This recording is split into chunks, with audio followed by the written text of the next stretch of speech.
بسم اللہ الرحمن الرحیم۔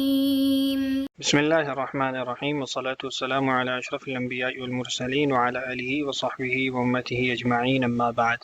عزیز طلبہ کرام، آج ہم سبق نمبر 67 پڑھیں گے، کتاب الطہارۃ، باب الوضوء فی آنیۃ الصفر، پیتل، نحاس وغیرہ کے برتن میں وضو کرنے کا حکم۔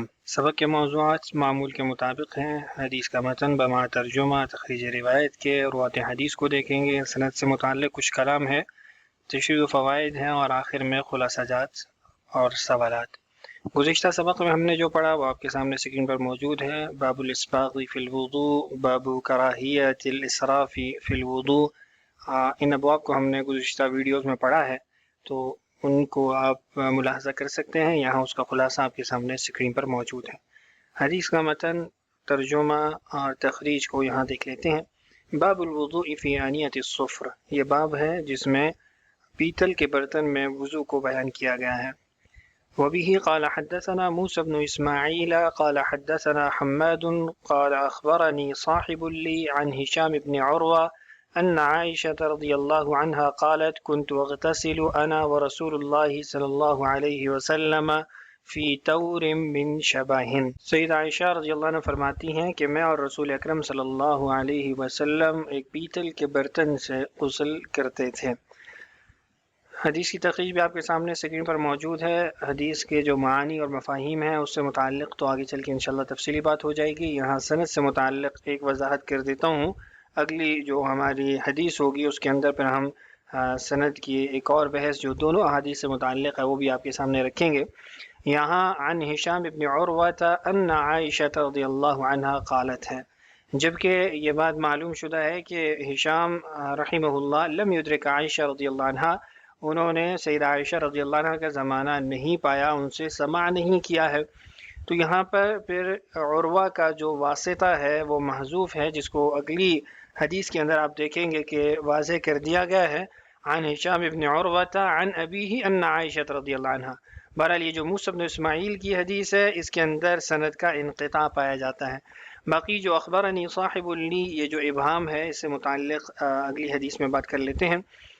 پہلے روات حدیث کا تعارف دیکھ لیجئے۔ موسیٰ بن اسماعیل ہیں، پہلے تعارف ہو چکا۔ حماد بن سلمہ ہے، ان کا تعارف بھی ہو چکا ہے۔ کہتے ہیں اخبرنی صاحب لی، مجھے میرے ایک ساتھی نے بتایا، اور آنے والی جو سند ہے اس میں ہے عن رجل، تو حافظ رحمہ اللہ تقریب التہذیب میں لکھتے ہیں کہ حماد بن سلمہ عن رجل او عن صاحب له عن ہشام بن عروہ هو شعبۃ، کہ یہ جو صاحب اللی اور اگلی حدیث کے اندر عن رجل آ رہا ہے اس سے مراد شعبہ ہے۔ اسی طرح نیچے بھی تہذیب التہذیب کے اندر بھی اس کی وضاحت اور صراحت موجود ہے، روا عن حماد عن شعبۃ عن ہشام، تو یہاں پہ شعبہ کا واسطہ موجود ہے۔ خلیل احمد سہارنپوری رحمہ اللہ فرماتے ہیں کہ فعلم بذلك ان المبهم في هذا السند هو شعبہ، کہ جو اس سند کے اندر مبہم ہے وہ شعبہ ہے، لیکن لم نقف على وجه ابہامہ، لیکن ہمیں وجہ نہیں معلوم ہو سکی کہ شعبہ کا نام وہ کیوں مبہم رکھا گیا ہے سند کے اندر۔ ہشام بن عروہ ہے، عروہ بن زبیر کے بیٹے جو سیدہ عائشہ کے بھانجے ہیں، اور باقی انقطاع کے حوالے سے جو بات تھی وہ آپ سے پہلے عرض کر دی ہے۔ دیکھیے وبه قال حدثنا محمد بن العلاء ان اسحاق بن منصور حدثهم عن حماد بن سلمہ عن رجل عن هشام عن أبيه عن عائشة رضی اللہ عنها عن النبي صلی اللہ علیہ وسلم نحوه۔ سیدہ عائشہ رضی اللہ عنہ سے اسی نوع کا ایک اور متن منقول ہے جو محمد بن العلاء رحمہ اللہ کی سند سے نقل کیا گیا ہے۔ جو انقطاع سند پچھلی حدیث کے اندر تھا 99 نمبر حدیث کے اندر، وہ تو یہاں پہ نہیں ہے۔ دیکھیے عن ہشام عن ابیہ عن عائشہ، یعنی عروہ کا یہاں واسطہ موجود ہے، اس لیے انقطاع سند تو نہیں ہے، لیکن ابہام یہاں پر بھی موجود ہے جو گزشتہ ویڈیو میں عن صاحب لی کے الفاظ سے ذکر کیا گیا تھا۔ تو بہرحال یہ رجل صاحب جو کلمات یہاں مبہم قسم کے لائے گئے ہیں اس سے مراد شعبہ ہیں، جیسا کہ روات حدیث کے تعارف میں آپ کے سامنے رکھ دیا ہے۔ ان کے بھی روات کو دیکھ لیجئے۔ محمد بن العلا بن قریب ہیں، پہلے تذکرہ ہو چکا۔ اسحاق بن منصور ہیں۔ ابن معین رحمہ اللہ فرماتے ہیں لیس بی بأس وقال العجلی کوفی ثقۃ۔ ابن معین رحمہ اللہ نے تو لیس بی بأس ان کلمات سے ان کی توثیق کی ہے، جبکہ عجلی رحمہ اللہ نے صراحتاً ثقۃ کے کلمات سے ان کی توثیق کی ہے۔ وكان فيه تشيع وقد كتبت عنه، عجلی رحمہ اللہ نے ان سے لکھا ہے، ان سے لیا ہے احادیث کو۔ فرماتے ہیں کہ ان میں تشیع موجود تھا۔ اس کے بعد محمد بن العلا ہے، انہوں نے کہا حدثہم، کہ ان سب کو بتایا۔ اصل میں محمد بن العلا کے ساتھ پوری جماعت تھی جنہوں نے اسحاق بن منصور سے حدیث سنی ہے۔ عن حماد بن سلمہ عن رجل، فرماتے ہیں شعبہ كما تقدم في السند السابق، عن ہشام بن عروہ عن ابیہ۔ یہ تمام تروات جو ہیں ان کا پہلے تعارف ہو چکا ہے۔ اس کے بعد وبه قال حدثنا الحسن بن علي قال حدثنا ابو الوليد وسهل بن حماد قال حدثنا عبد العزيز بن عبد الله بن ابي سلمة عن عمرو بن يحيى عن ابيه عن عبد الله بن زيد رضي الله عنه قال جاءنا رسول الله صلى الله عليه وسلم فأخرجنا له ماء في تور من صفر فتوضأ۔ عبداللہ ابن زید فرماتے ہیں رضی اللہ عنہ کہ رسول اکرم صلی اللہ علیہ وسلم ہمارے پاس تشریف لائے، ہم نے آپ کے لیے ایک نحاس اور پیتل کے برتن کے اندر پانی رکھا، نکالا تو آپ صلی اللہ علیہ وسلم نے وضو فرمایا۔ حدیث کی تخریج آپ کے سامنے موجود ہے، روایت حدیث دیکھ لیجئے۔ حسن بن علی الخلال ہیں، پہلے ان سے متعلق بات ہو چکی۔ ابو الولید ہیں، ثقۃ ثبت، اعلیٰ درجے کی توثیق پائی جاتی ہے۔ سہل بن حماد ہیں، احمد بن حنبل رحمہ اللہ فرماتے ہیں لا بأس به۔ ابو زرع اور ابو حاتم فرماتے ہیں صالح الحدیث شیخ، اور عجلی رحمہ اللہ نے توثیق کیا ثقۃ۔ ابن عدی فرماتے ہیں کہ سألت ابن معین عن سہل بن حماد فقال، یعنی عثمان الدارمی نے پوچھا ابن معین رحمہ اللہ سے سہل بن حماد کے بارے میں، تو انہوں نے کہا کہ سہل کون ہے؟ تو فرماتے ہیں کہ میں نے ان سے کہا کہ الذی مات قریبا الازدی، جو کہ ابھی قریبی میں فوت ہوئے۔ فرماتے ہیں انہوں نے آگے سے کہا معرف میں نہیں جانتا۔ قال ابن عدی ہوا کما قال لانه ليس بالمعروف۔ ابن عدی فرماتے ہیں بات ایسے ہی ہے جیسے انہوں نے کہی، یعنی احمد بن حنبل رحمہ اللہ نے، اس لیے کہ وہ معروف نہیں ہے۔ اس کے بعد عبد العزیز ابن عبداللہ ابن ابی سلمہ الماجشون ہیں، ثقۃ فقیہ مصنف، ان کے بارے میں اعلیٰ درجے کی توثیق ہے کہ ثقہ راوی ہیں، فقیہ ہیں، مصنف ہیں۔ عمرو بن یحییٰ عن ابیہ، یعنی یحییٰ بن عمارہ، ان کے بارے میں ابن اسحاق کہتے ہیں کان ثقۃ، وقال النسائی ابن خراش ثقہ۔ نسائی اور ابن خراش رحمہم اللہ نے بھی ان کو ثقہ قرار دیا، اور ابن حبان رحمہ اللہ نے بھی ثقات کے اندر ان کو ذکر کیا ہے۔ اس کے بعد عبداللہ ابن زید ہیں، صحابی رسول ہیں، شارک وحشی ابن حرب فی قتل مسیلمہ الکذاب، مسیلمہ کذاب کے قتل کے اندر حضرت وحشی رضی اللہ عنہ کے ساتھ یہ بھی شریک تھے۔ کچھ کلمات کے معنی دیکھ لیتے ہیں۔ سب سے پہلے الطور ہے، الطور یہ تا کی فتحہ اور واو کے سکون کے ساتھ پڑھا جائے گا۔ ایک برتن ہے جو پیتل، نحاس اصفر سے یا کسی اور مواد سے بنایا جاتا ہے، اس سے پانی پینا، وضو کرنا اور کھانا کھانا ممکن ہوتا ہے۔ اس کا انداز طشت جیسا ہوتا ہے، اور بعض فرماتے ہیں کہ یہ طشت ہی ہوتا ہے، عربی کے اندر اس کو طست سین کے ساتھ پڑھا جاتا ہے۔ شبہ ہے، شبہ شین اور با مفتوح ہے، ایک قسم کا نحاس ہے جس کا رنگ سونے سے مشابہ ہوتا ہے اور جمع اس کی اشباہ آتی ہے۔ یہ دونوں تفصیلات آپ کے سامنے المنہل سے رکھی ہیں۔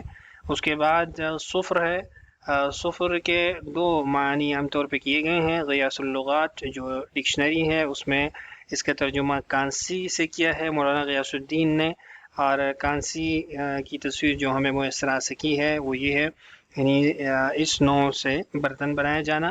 اور ایک اس کا ترجمہ ہے پیتل، جو کہ غایت الاوتار میں ہے، یہ آپ کے سامنے موجود ہے۔ ہلکا سا فرق ہوتا ہے کانسی اور پیتل میں پہچان کے اعتبار سے، ظاہر کے اعتبار سے آپ کے سامنے تصاویر کے ذریعے اس کو واضح کرنے کی کوشش کی ہے۔ حضرت گنگوہی رحمہ اللہ کے مطابق جو صفر ہے اس کا ترجمہ پیتل سے کیا جانا یہی زیادہ صحیح ہے، یعنی انہوں نے اس کو ترجیح دی ہے۔ وضو میں برتن کا استعمال، اس کے حوالے سے جو حکم ہے وہ آپ کے سامنے سکرین پر تلخیص کی صورت میں رکھا ہے۔ تمام برتنوں کو استعمال کرنا مباح ہے، چاہے وہ قیمتی ہوں جیسے یاقوت، کرسٹل، پیتل یا غیر قیمتی ہوں جیسے لکڑی اور مٹی کے برتن، یہی جمہور اہل علم کا قول ہے۔ ہاں، جو سونا چاندی ہے اس کے حوالے سے آگے بات آ رہی ہے کہ اس کے اندر وضو نہ مرد کے لیے جائز ہے نہ خاتون کے لیے جائز ہے۔ اس کے علاوہ جو برتن ہیں وہ چاہے قیمتی ہوں یا غیر قیمتی ہوں، جمہور اہل علم کے نزدیک اس کا استعمال وضو میں جائز ہے۔ البتہ سیدنا ابن عمر رضی اللہ عنہما سے روایت ہے کہ انہوں نے پیتل، تانبا، سیسا اور اسی طرح کے دوسرے برتنوں میں وضو کرنے کو ناپسند کیا ہے۔ اسی کو ابوالفرج مقدسی رحمہ اللہ نے اختیار کیا ہے۔ اب اس کی وجوہات آگے واضح کر رہے ہیں۔ اس لیے کہ ان میں پانی بدل جاتا ہے یا پھر فرشتے تانبے کی بدبو کو ناپسند کرتے ہیں۔ ابن بطال رحمہ اللہ کے مطابق ابن عمر رضی اللہ عنہما سے بھی ان برتنوں کا استعمال ثابت ہے۔ آگے دو ابن ابی شیبہ رحمہ اللہ کے نقل کردہ آثار ہیں عبداللہ ابن عمر رضی اللہ عنہما کے حوالے سے کہ وہ ان دو برتنوں کا استعمال ناپسند کرتے تھے۔ دیکھیے، عن ابن عمر رضی اللہ عنہما انه كان لا يشرب في قدح من صفر ولا يتوضأ فيه۔ اسی طرح دوسرا ہے عن ابن عمر رضی اللہ عنہما انه كان يكره الصفر وكان لا يتوضأ فيه۔ تو یہ آپ کو بتا دیا اوپر کہ ایک تو یہ کہ ان کا یہ پسند نہ کرنا یہ شرعی حکم کے حوالے سے نہیں تھا، بلکہ ان کے اپنے ذوق اور مزاج کی وجہ سے تھا کہ ان کو اس سے بو آتی تھی یا پانی تبدیل ہو جاتا تھا، اس لیے عام طور پہ وہ یہ نہیں استعمال کرتے تھے۔ جبکہ ابن بطال رحمہ اللہ کے نزدیک بعض مواقع پر ابن عمر رضی اللہ عنہما سے بھی ان کا استعمال ثابت ہے۔ اسی طرح امام شافعی رحمہ اللہ نے اپنے قول میں فرمایا کہ جو برتن قیمتی ہوں وہ حرام ہیں، یعنی ان میں وضو وغیرہ نہ کیا جائے، کیونکہ سونے اور چاندی کے برتنوں کی حرمت اس بات کی طرف اشارہ ہے کہ ان سے بھی قیمتی چیزیں بدرجہ اولا حرام ہوں گی، اور اس میں اسراف بھی ہے اور فقراء کے دل بھی ٹوٹتے ہیں۔ یہ قول ہے ان کا۔ یہ سارا جو حکم آپ کے سامنے یہاں ذکر کیا گیا ہے، اقوال وغیرہ ذکر کیے گئے ہیں، یہ بذل المجہود سے، المنح العذب المورود سے اور الدر المنضود سے خلاصتاً آپ کے سامنے رکھے ہیں۔ فقہ الحدیث دیکھیے، حدیث سے معلوم ہوتا ہے کہ میاں بیوی ایک ہی برتن سے غسل کر سکتے ہیں۔ تفصیلی بحث اس کی پیچھے ایک باب میں گزر چکی۔ پیتل، نحاس اصفر کے برتن غسل اور وضو کے لیے استعمال کرنا ان کا جائز ہے۔ وضو میں دوسرے سے تعاون لیا جا سکتا ہے، لیکن غسل اعضاء میں بغیر عذر کے نہیں لیا جا سکتا۔ پیتل اگرچہ رنگ میں سونے سے مشابہ ہے، پھر بھی اس میں وضو اور غسل کرنا بلا کراہت جائز ہے۔ یہی قول صحیح اور راجح ہے۔ سونا اور چاندی کے برتن کا استعمال مرد و عورت دونوں کے لیے ناجائز ہے۔ سبق کا خلاصہ آپ کے سامنے اسکرین پر موجود ہے، آپ اس کو نوٹ کر سکتے ہیں۔ سوالات بھی آپ کے سامنے اسکرین پر موجود ہیں۔ جمہور اہل علم کے نزدیک ان برتنوں کا استعمال جائز ہے۔ ابن عمر رضی اللہ عنہما کے آثار اور عمل پر آپ کچھ لکھیں۔ امام شافعی رحمہ اللہ نے قیمتی برتنوں کے استعمال کو حرام قرار دینے کی کیا وجہ بیان کی؟ ان سوالات کے جوابات آپ نے کامنٹ سیکشن میں دینے ہیں، اور اگلے سبق میں انشاءاللہ ہم باب فی التسمیۃ علی الوضوء کو پڑھنے والے ہیں۔ اللہ تعالی ہم سب کا حامی و ناصر ہو۔ السلام علیکم ورحمۃ اللہ وبرکاتہ۔